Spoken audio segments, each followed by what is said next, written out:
All righty, we are back in study hall. Class, there were some finished questions just regarding what to ideally look for in those plantains. So you want it to be bright green, ideally free of blemishes. They should be firm, right, to the touch, and of moderate size. They're going to be, plantains are quite a bit larger than most bananas, but that's what you're going to be looking for. You don't want them to be yellow. You want them to be green. You're going to get the best finished product utilizing them when they're green, the best flavor profile, the more and a more of a savory note as well. All right, Eric. Yeah, as those guys mature, that fibrous structure that they have on the inside actually breaks down, and it's going to make it so that when you squish it and then you refry it, it's just going to turn very, very dark on you, and it's not going to have what you're looking for is for this to be very similar to like a tortilla chip. If you go ahead and you have a plantain that is a lot more ripe, it's going to be very flimsy. It's not going to fry up like we want it to, and it's going to get very dark, and no matter how long you leave it in that oil, it's just not going to crisp up because of the excess sugar that it has. Exactly. Did anybody else have any other questions? Otherwise, I was going to share some kind of fun little things. Who's familiar with the term of chimichurri in Argentinian cuisine, right? It's green sauce, right? Does anybody know Super good. What's that? Super good. Super good. Yeah, definitely. It's zingy, it's vibrant, it's herb-based, right? And vinegar. You'll see a lot of different recipes for it, whether they contain, usually they'll contain red wine vinegar. And remember, think about this, right? Argentina also grows wine. And how do you get from wine to red wine vinegar, right? That is a byproduct. When you have some red or white wine sitting around too long, it turns sour, right? You let that continue, it's going to become vinegar, right? So that's going to be a product that's on hand there. And then usually some herbs, parsley, oregano, right? Garlic. And there's an old story that goes that chimichurri was, and now who knows if this is true, but my friend from Argentina told me this, so I'll take it as word, that it actually comes from the mispronunciation of Jimmy's curry. And Jimmy was Irish or Englishman who was a meat seller or a fisherman, and he kind of just would whip some sauce up. And if this was Jimmy's curry, and it was kind of whatever you have on hand, mix it up and serve it with your meat. But nowadays, you'll find that on pretty much every single table in Argentina, right? That just goes with all of your meat. You're having those meat, that sausage, and you're dipping it in this really bright, vibrant, zesty sauce that also, remember, vinegar cuts fat, right? When we think about flavor profiles and building flavor profiles, there's a reason why we like to have pickles or something acidic with something fatty, right? Because it cuts that grease, right? Cuts those fatty notes, brings a little bit of balance. Otherwise, if you have so much fat, if you're eating something that's really fatty, your mouth becomes coated, right? Remember we talk about mouthfeel in your narrative? That mouthfeel can become overwhelmed and kind of coated with fat. Acid comes in and breaks that up, just like sharp mustard comes in, right? Sharp mustard is bitter and it has a bit of acidic note. Usually it's made with vinegar, right? Again, those things come in and cut that fat and allow your mouth to get all excited again and go in for some more of that fat and then cut it again with acid. So just some things to think about when you're eating and taking foods. Why is that there? What happens? Just really start kind of asking yourself questions when you hop into that narrative. Keep pushing yourself on that. I've seen a huge improvement, I want to say also, on the narratives. So great job with that. You guys are really streamlining your mise en place and your production. And just keep diving on those menu descriptions. Think about it as you would enter a restaurant and how you would like to see something written, right? If you take it on that angle, I think you're gonna start writing and having a more streamlined approach. You don't wanna necessarily write those menu descriptions as if you were a server. You wanna write it as if you're reading a menu, all right? That's how you wanna approach it. And again, using those descriptors, those adjectives that get somebody excited, right? Tangy, crunchy, zesty, vibrant words, right? That get you excited. If you just said I always talk about fried chicken because I love fried chicken. It's a guilty pleasure of mine. I can't get enough of it. Actually, I can't get enough of all food. Ask anybody you know. It's my own problem. We all got it, but whatever. But if I had just fried chicken on a menu, right? Well, is that exciting? No. But you throw crunchy fried chicken in, boom, I'm in, right? Or spicy fried chicken, right? Now you've brought another level. This is how those descriptors really get somebody excited about ordering. All right. So I hope that this is just kind of think about what gets you excited about hearing about a burger, right? A burger, or is it a juicy burger? Or do you want to get a dry burger? Right? A juicy burger excites you. A burger in itself, take it or leave it. Right? So this is how a menu description is going to pull your customers in. So yeah, that's my spiel on Jimmy's curry and why we need acid when we have a fatty meal to cut the mouthfeel and keep us going. So Chef, let me jump in and give them two different perspectives on exactly what you just said, just to kind of make this go a little bit longer since nobody has for sure. But basically, what I've been telling people during the reviews is for those menu descriptions. Nowadays, a lot of people are actually looking at menus online before they head out. We all have the app on our phone that's called Yelp. So whenever you're looking for something to eat, you're sitting down with your significant other and you're like, you know what, like we can really go for a burger, let's say. So you're going to jump on Yelp, you're going to type it out, you're going to type in burgers. It's going to show you 14 different restaurants in your area. So what's going to separate your restaurant from those other ones? If your menu just says let's go back to week 1. We have barbecue chicken, we have coleslaw, we have cornbread, and we have barbecue sauce. I mean, I can go to KFC for that. Why would I want to go to your place when it's going to be a lot cheaper there? But if you just really write out coleslaw, tossed to order, made fresh daily, homemade barbecue sauce, barbecue spicy, just crunchy or whatever it is, grilled chicken, just as much description as you can into that. Then as you're reading that, you'll be like, you know what, this place right here sounds good. I want to go there. The other menus they don't look all that interesting to me. And then to go back onto the second thing about fat, one of my guilty pleasures is actually creme brulee. Any type of custard for me is just heaven. But that first bite of creme brulee is just always the one that hits, and I'm getting chills right now just like thinking about it. Unfortunately, I need to make some. But with creme brulee, what do you guys typically see it paired with? Berries, blueberries, blackberries, raspberries. Why? Because those things are super acidic. So no matter how much you love creme brulee, after that third bite just by itself, you're like, I think I'm kind of over this. It's a little too rich.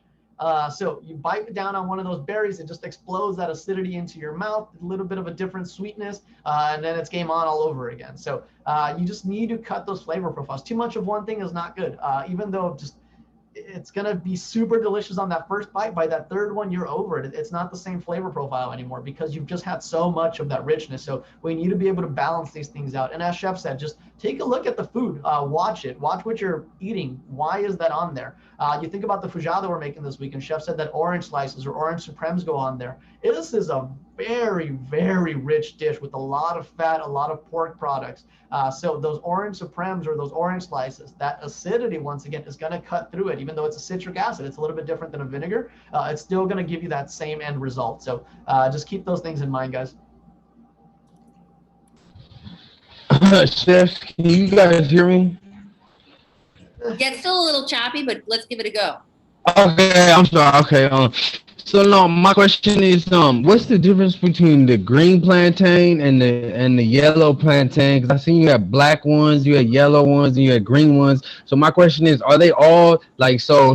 Say the black ones grow on a tree, the green ones grow on a tree, or do they turn into all that?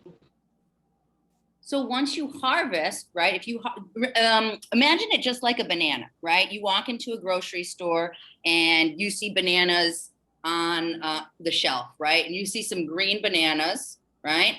And then you bring those green bananas home and they start to change, right? They start to get a little bit green and yellow, then dark yellow, then yellow and black. They've got those spots on it. It's the maturation process, right? That's all it is. So that's what it is. You're harvesting green bananas or plantains, and then they're maturing, and they are one of those beautiful fruits that matures off and develops all those sugars that Chef Jerry was talking about. Okay. Okay. If I store and buy a green banana, or a green plantain and then let it sit out, it's gonna turn yellow and then black and all that, and You got sugar it. and all that. Yeah. That's what I was curious about. I was just wondering. Okay, cool. Yeah. Yeah. It's just part of the maturation process. So you can buy that. And then, if you know you want to do patacones or tostones in green, and then later you want to have some sweet plantains later, get a bunch of your green plantains, and you're going to just watch them progressively mature over time. And then you can utilize them at different points for different recipes. Kieran. Okay, so which ones are needed for this recipe? These or More green. More green. Green. You're looking for this guy over here. I think we might have lost him. Oh, I think I'm sharing the wrong screen. No, it's there. It's Oh, green plantain. okay. Yeah, you're looking for this guy over here, just as green as you can get. Once you start getting to this stage here, it's already developed a little bit too much sugar for the application that we're looking for. These here, you're going to be using, right in this area, you're going to be using for like plátanos fritos or any type of fried plantain, but you're unable to use it for the application that we want this week, just because, again, the starches have broken down. It's going to have a lot more sugar. It's not going to be as fibrous. Once you squish it and you fry it, it's just going to just not crisp up, sorry. It's going to brown up too much and not crisp up quickly enough. It's going to basically absorb all the oil. Mm-hmm. okay. Yeah. So you want those green ones. You're going to get the best finish, texture, and flavor profile for this.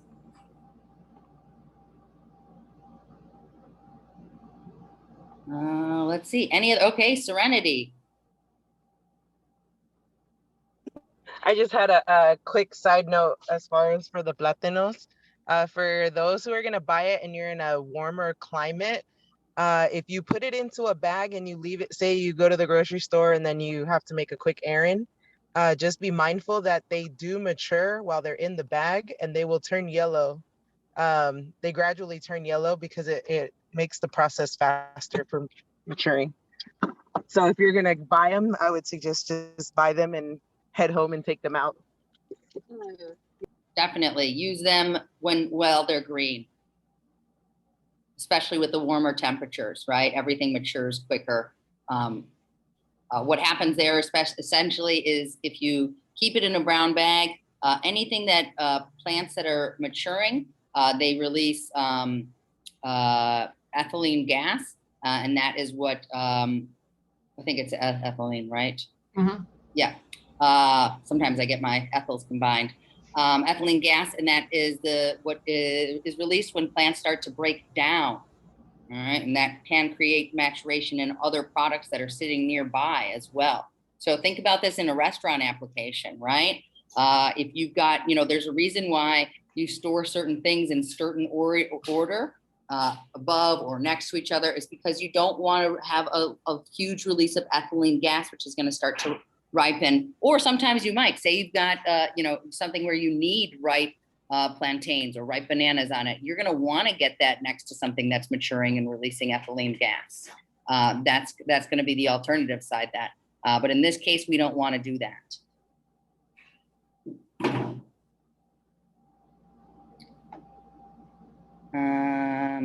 Let's see. What other questions? Does anybody else have any other questions?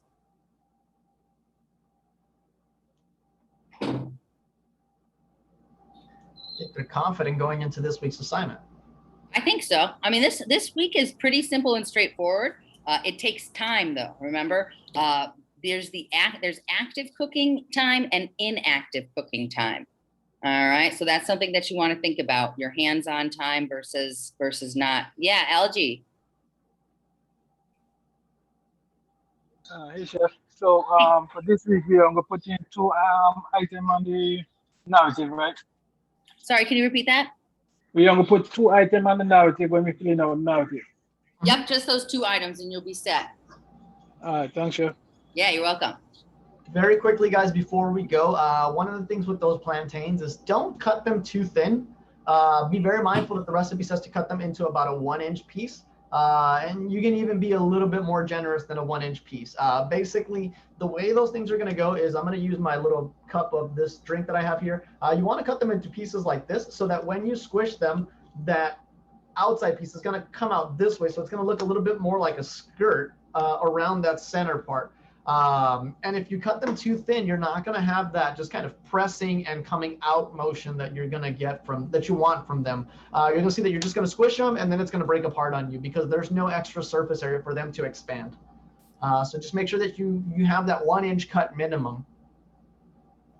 I saw a lot of people cutting plantain chips, and we don't want that because then there's no pressing down motion that's going to expand it or make it a little bit bigger. Remember, these guys are usually used for dipping sauces and stuff, so you eat them very similar to chips. So if you have a plantain that's about this big, you're not going to be able to pick up much product. You're going to get your fingers into the sauces and stuff. So just do be mindful that we want the rounds to be probably around like that big. David. Yes, Chef. So I have a question about, do you want the photo of the beans soaking overnight with that? And then the next day we do the baking, the making of them? I mean, how's that work? For the photo requirements. Yeah, I'm actually pulling up the photo requirements right now. And so you'll be set. And yes, of course, we do want to see that. That way we know you're all set. You've got your beans covered in water to soak overnight. That's your first photo, right? And then we roll into your self-ID and Sani, proper mise en place. This one is pretty simpler and straightforward. All ingredients in the pot covered with water, your simmering greens, and then a spoonful of finished beans showing proper doneness, right? That's where you just want to smush that bean either with a spoon on the plate. That's where you're going to want to go for that. That we know that it's actually fully cooked, right? You don't want to have those hard grainy parts in an undercooked bean, which is really unappetizing. And then hopping into your tostones, again, mise en place, self-ID, sanitation, mise en place, and then of course your 2 frying temps, right? Low oil, first drain, smashed, and then at your higher temp, and then your finished tostone, seasoned and ready to enjoy. Okay, thank you. You're welcome. Thank you, David. Yeah, basically you want to show the beans the night before. That's the first picture you take. And then in the mise en place picture, we should see the beans, after they've soaked, essentially. Chef Jerry, we've got a question regarding utilizing an electric fire for your tostones as opposed to on the stovetop. I mean, if you have it, I think that's fine. You're going to be using them out in the industry anyways. Yeah, I agree. There will be some times where you have to know how to moderate your frying oil in a pan, in a pot on the stove. That will happen in some locations, especially if you don't have, if you don't have a lot of fried items on a menu. You'll learn a lot about this in menu design and management when you look at a setup for a kitchen. If you don't have a bunch of fried items on your menu, your fryers are just taking up space, right? Unless I'm serving French fries and bloomin' onions and stuff like that, I'm not going to necessarily have a deep fryer in my kitchen, right? Equipment costs, but you will still want to maybe fry some beautiful garnishes every once in a while for a special or something, and in that case, you would use a pot on the stove. But I'm also okay if you do have a countertop fryer, you can do that. All right.